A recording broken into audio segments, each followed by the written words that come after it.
Mesdames et messieurs, vous qui nous suivez partout dans le monde, je suis Moutankumbo. J'ai reçu dans ce plateau Moutanganga Gerveli, qui est le secrétaire général de l'association amicale. Nous sommes précisément au siège de l'association amicale Kilongo Kebichua, dans l'arrondissement 2, dans la rue Alexandrie 94. Moutanganga va nous parler de l'association également amicale Kilongo Kebichua. C'est quoi l'amicale? Pourquoi l'amicale?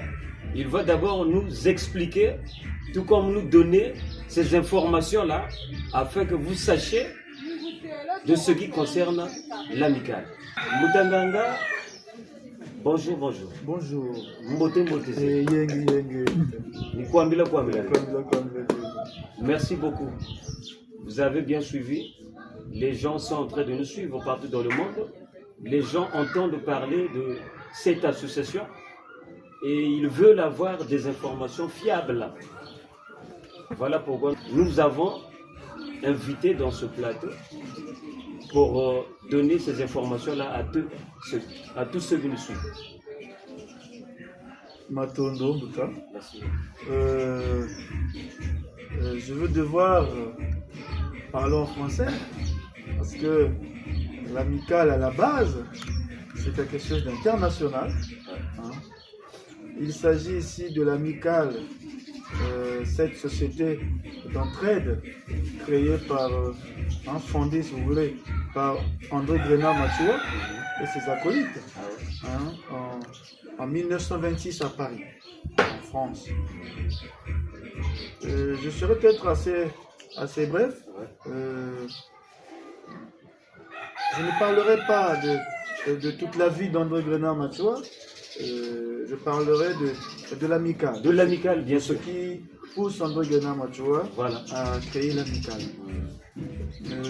Nous appelons Fumuvichua André Grenard Machua. Bon, nous l'appelons affectueusement Fumuvichua parce que pour nous c'est le Mvulusi.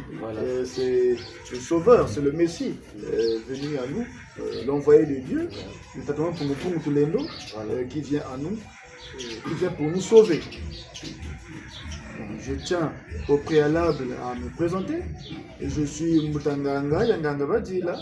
Je suis Mbembe Moane Ngoma. Que sont ceux qui ont Zimba de Mundachema, de la Quatia, Nakwamital, Mokimbangi, Voltalusulu Yakoumi Yamina, Batata Ibamam.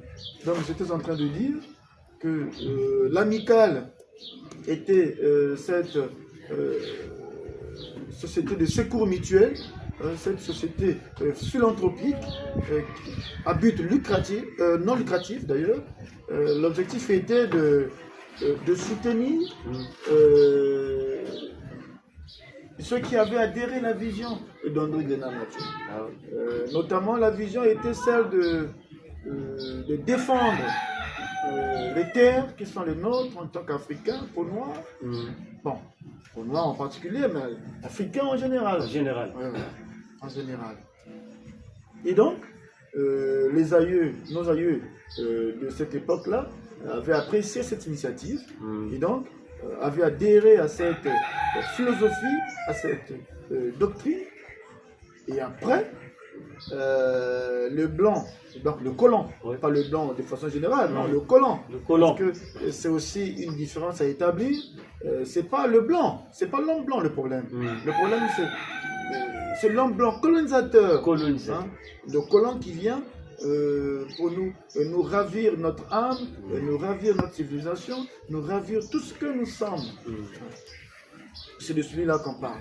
Et donc, se sentant menacé, il va chercher, il va employer tous vos moyens pour pouvoir saboter l'œuvre d'André Grenard Machua, qui était bien entendu celle de défendre la dignité africaine, de défendre la personnalité africaine, les intérêts, les droits même de l'Africain.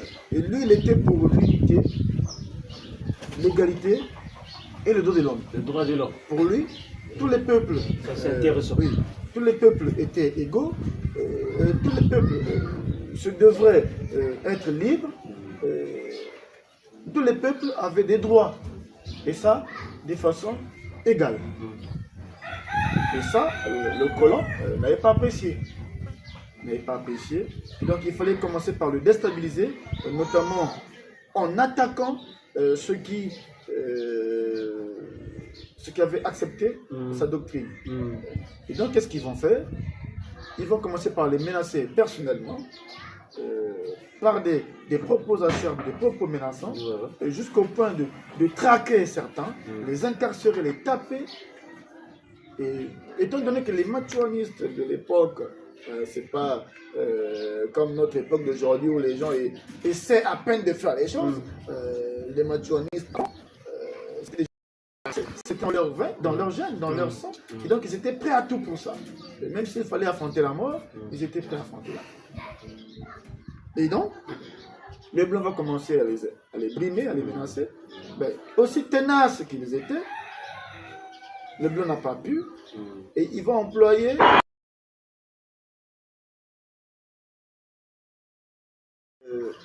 de ses adhérents, là. C'est-à-dire, on venait voir soit l'oncle, soit le papa, soit la maman du membre de l'amicale, pour les demander à interdire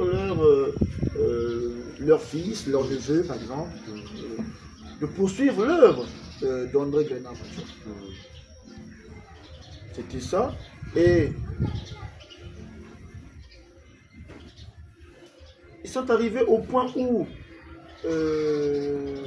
les familles tellement menacées et peureuses qu'elles étaient, certaines d'entre elles en tout cas, ont commencé soit à livrer leurs fils, leurs parents, soit à les bannir carrément de la famille. Parce qu'à cette époque-là, c'était vraiment une guerre entre les colons et également les Noirs.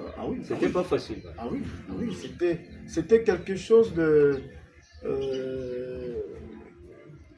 difficile à il manque même des mots. L'homme noir de cette époque-là qui avait compris d'où il venait et qu'est-ce qu'il fallait faire pour gagner sa liberté, en tout cas, était prêt à tout. Prêt à tout. Jusqu'à affronter la mort, jusqu'à la dernière goutte du sang. Voyez-vous? Et donc, les familles ne pouvaient même plus contrôler leur... va s'inspirer de créer une seconde famille. Voilà. Une seconde famille. J'ai parlé des machuanistes qui étaient épargnés, bannis, qui finalement se retrouvaient sans famille, à qui André Grenat Machua va vouloir offrir une seconde famille, qui est donc cette amicale que tous vont adhérer pour pouvoir soutenir la vision, la philosophie d'André Grenat Machua, la doctrine, l'idéologie d'André Grenat Machua. Merci beaucoup, Mutanganga. Nous sommes en train d'avancer petit à petit. Mutanganga, j'aimerais que tu informes tous ceux qui nous suivent à l'instant sur la date de la création de l'association amicale et l'endroit là où Fombichua avait créé cette association. D'accord. Fombichua, donc André Grenat Machua, c'est mieux ainsi parce que tout le monde finalement saura de qui on parle, de qui il s'agit. Dans sa vision de défendre les droits et intérêts africains, avait eu pour inspiration d'aller en France. C'est en France. D'aller en France, sur place, voir plus clairement de quoi il s'agissait. Bon, c'est avec une rencontre au niveau de la douane avec le fameux Tréchaud, donc l'homme d'affaires très proche des colons, qui va finalement le conseiller ça.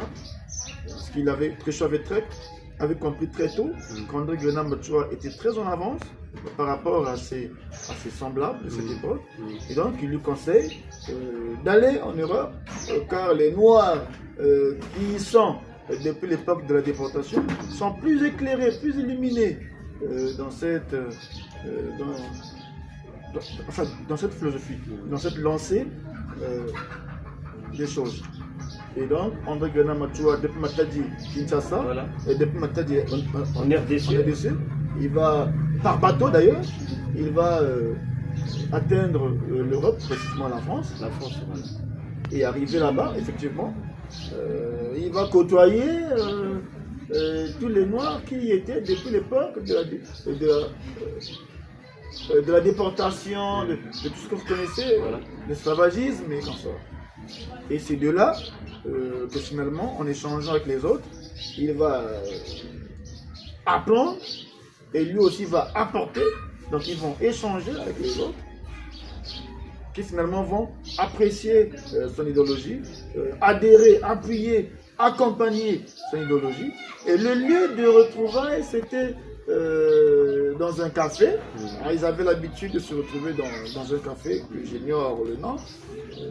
Et c'est de là qu'ensemble, ils échangeaient, ils développaient, ils à trouver des bases, trouver des solutions sur la vision qu'ils avaient.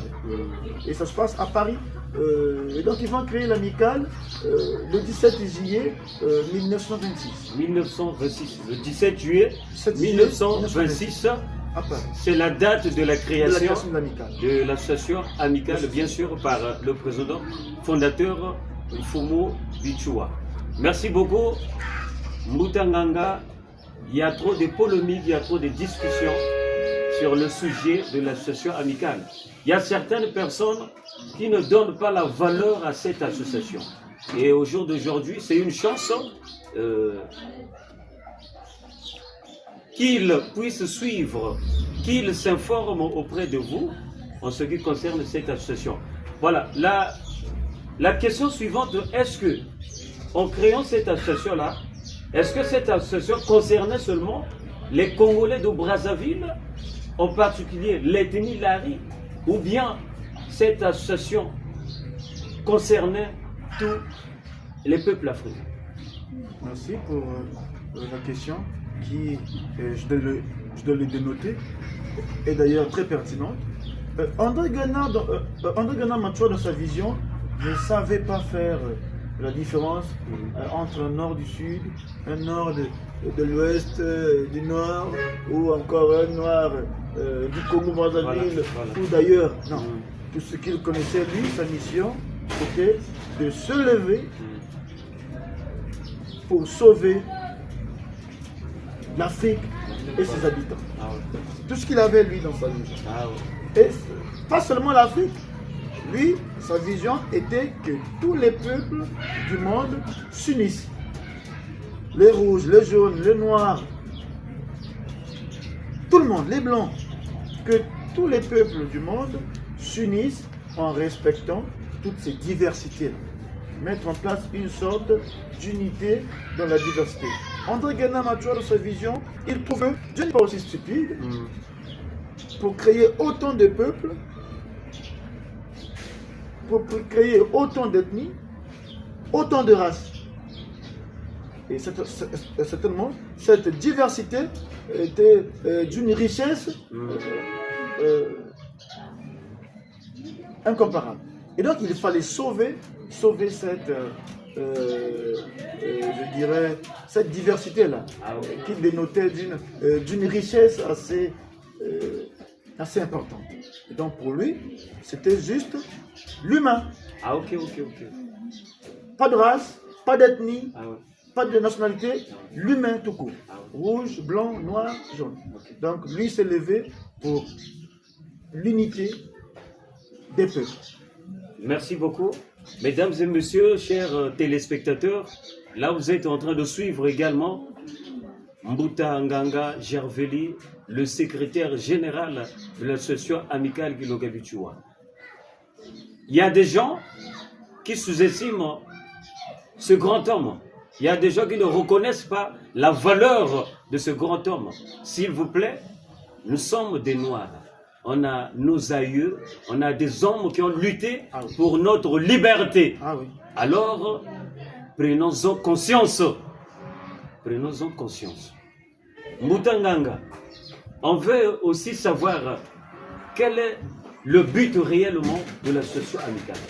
Les gens vont retenir quoi au jour d'aujourd'hui? D'accord. Le but de l'amicale, je l'ai brièvement évoqué à l'entrée de notre émission. Je disais qu'André Grenat Matuwa, lui, sa vision était de se lever pour mettre l'égalité à travers les peuples. Et s'il s'est levé pour la peau noire, non, c'est parce que d'abord il était noir, de 1, et de 2, parce qu'il avait compris que c'était le peuple défavorisé. Donc il devait se lever pour remettre l'équilibre, l'équité. Donc défendre la cause, l'intérêt, ou encore les intérêts des Africains que nous sommes. Maintenant, sa vision n'a pas changé, la vision est la même. Et donc l'amicale était mise en place pour soutenir les adhérents qui étaient bannis de leur famille, rejetés par leur famille. Et pour éviter que ces gens-là soient dépourvus de soutien venant de leur famille, donc ils ont créé une seconde famille. D'où la fameuse chanson chantée dans la rue. On dit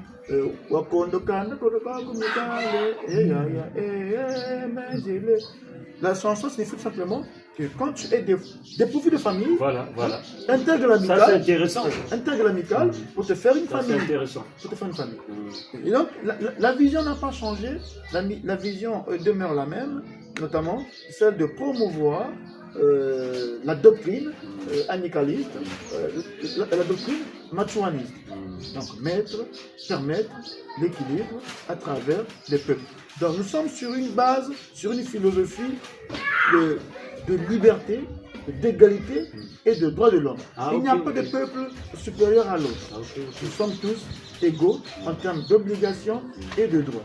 L'équité est de base et elle doit être mise en œuvre. Merci beaucoup, Mutanganga. Je suis très ravi. Moi, je pense que aussi, vous qui êtes en train de suivre, vous êtes en train de retenir quelque chose d'important concernant cette émission. Mutanganga, j'aimerais que tu apportes la lumière à ce public qui est connecté maintenant là. Quel est le président actuel de cette association amicale Kinogavichua au Congo-Brazzaville? Que ce soit partout. Quel est le président actuel? Le président actuel de l'association amicale, c'est Fumo Malanda Mandebeka. Et le siège se trouve ici où nous sommes, dans l'arrondissement 2 de la ville de Brazzaville, dans l'arrondissement de Bakongo. Nous sommes dans la rue Alexandrie, numéro 94. Mais c'est tout un processus pour qu'on en arrive là. C'est pas un tombé du ciel, c'est pas un mythomane, c'est pas quelqu'un qui s'est prévalu au président. C'est la force des choses, la nature qui a fait que les choses soient ainsi. Si justement vous me permettez, je pourrais faire cette possibilité. En bref, parce que quand André Grenat Matuwa fonde l'amicale, il n'est pas seul. Il est accompagné de tous ceux avec qui il partageait la même vision. La même vision. Et lui était le président. Le président, voilà. Il y avait des cofondateurs avec lui. Maintenant, après sa disparition, parce que nous parlons naturellement de disparition. Parce que jusqu'aujourd'hui, le colon doit ça. On doit le signifier. Le blanc nous doit cette traçabilité. On n'a jamais vu le corps d'André Grenat Matuwa. On sait de quelles conditions il a terminé sa vie. On sait où est-ce qu'on l'a enterré, où se trouve son corps. Est-ce que ça a été enterré, momifié ou gardé dans un muselet? On ne sait pas. On ne sait pas. Et donc, jusqu'à aujourd'hui, nous ne parlerons que, ou ne parlons que de disparition. Depuis 1942. Le 13 janvier 1942, André Grenat Matuwa disparaît. Le blanc va avec lui. Et effectivement, il s'est passé une mascarade au niveau de Mayama, où il y a eu des spéculations comme quoi il a été enterré à côté de, disons, au milieu de Mbiemo et puis, comment vous l'appelez l'autre? Oui, Mbiemo Milongo. Mais après, nos aïeux, nos ancêtres de cette époque-là, c'était des gens, c'était des téméraires, des gens très aguerris d'ailleurs. Ils vont donc débarquer sur le lieu, inspecter sur ces tombes-là, ces tombes, oui. Ils ont finalement découvert qu'il n'y avait aucune trace similaire à la personne même d'André Guénard Matsua. Merci beaucoup, Mbota. Maintenant, la question sur les présidents, excuse-moi, je te coupe. Autant pour moi. Il n'y a pas de quoi. Et donc, quand André Guénard Matsua disparaît, voilà. Le président qui vient prendre, le tout premier qui vient prendre, c'est Tata Camille Matima. Donc après... ça c'est après la disparition. Après la disparition. Et donc la présidence de l'amicale revient au Congo-Brazzaville. Et c'est à Bukonzo-Balami, le village de Bukonzo-Balami, c'est là où va se tenir... C'est dans la route de Kinkala. La route de Kinkala, oui.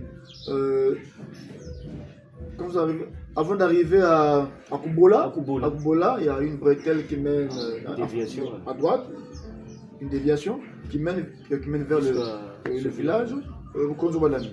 Et donc c'est là que commence la présidence, enfin, que sera perpétrée la présidence d'André Guénard Matsua. Et en ce temps-là, c'était Tata Camille Matima qui va gérer, qui va présider l'amicale.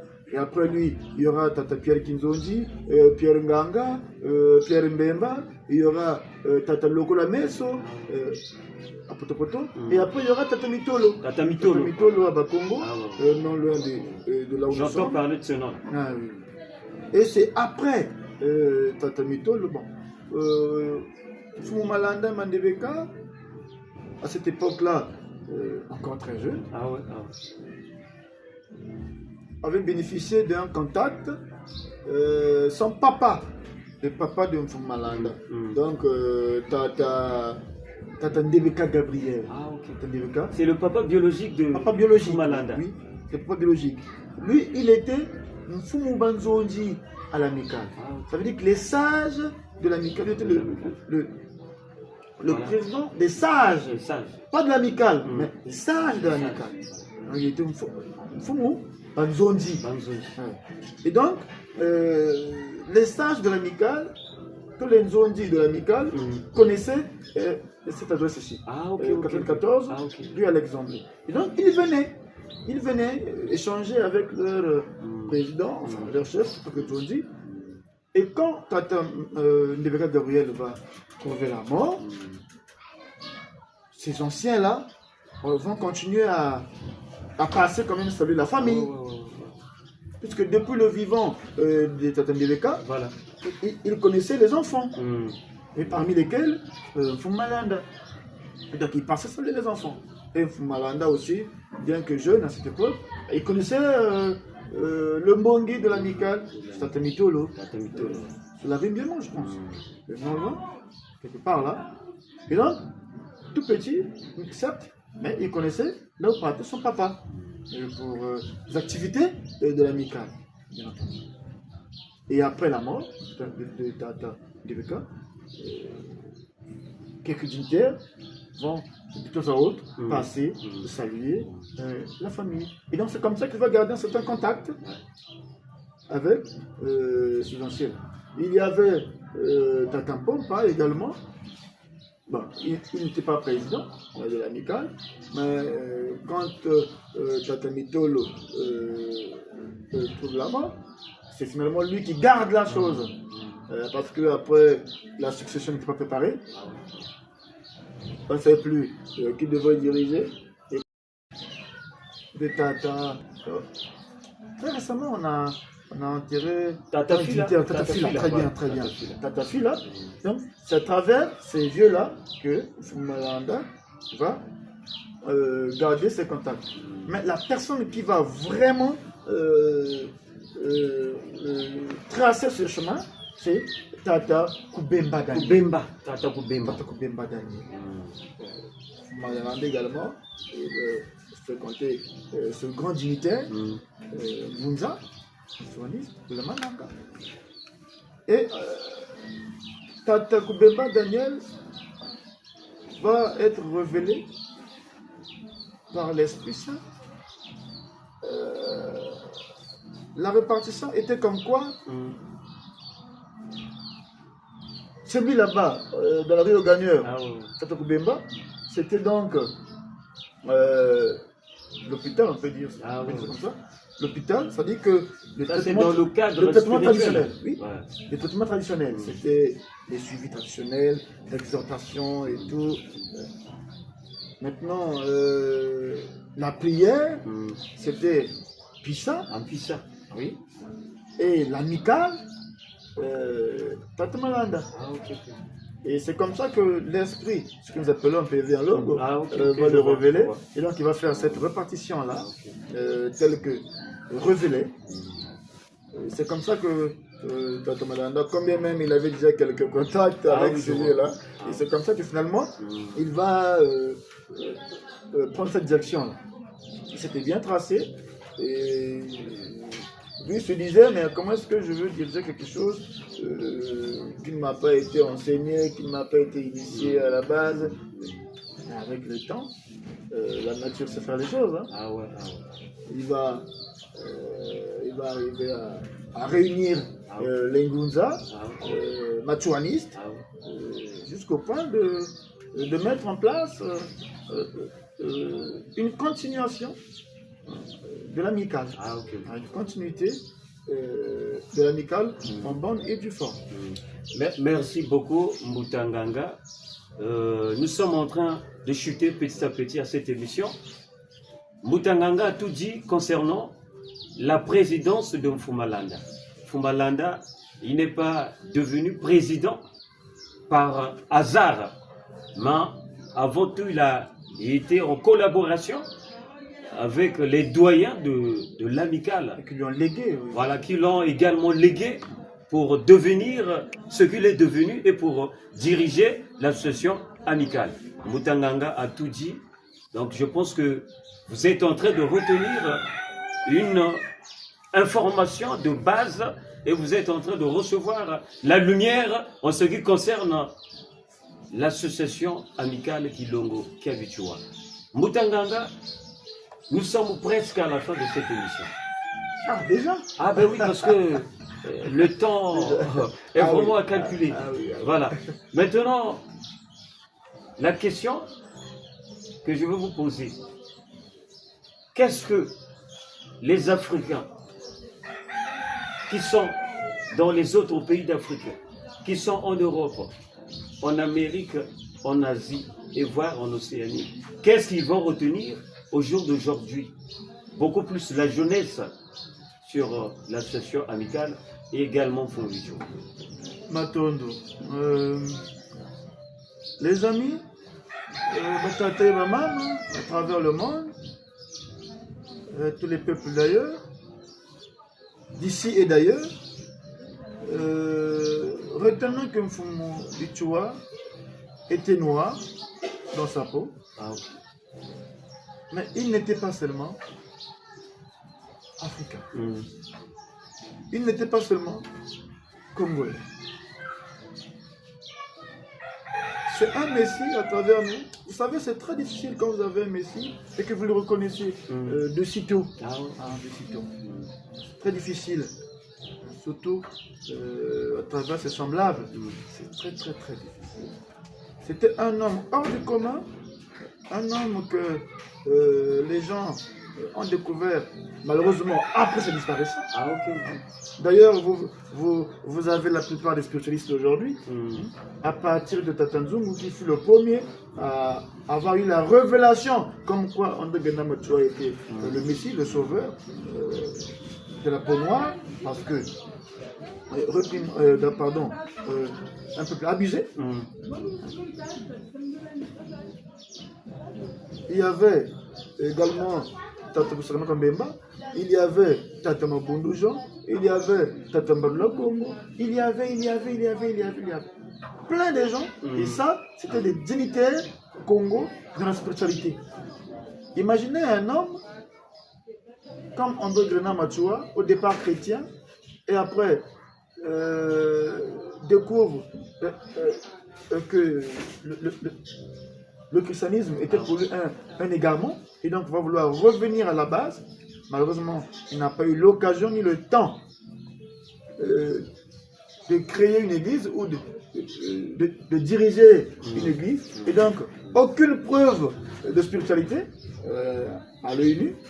Mais après sa disparition, les gens vont être révélés que cet homme était le Messie que Tonton Clément avait envoyé à nous en ce temps-là pour sauver la pauvre.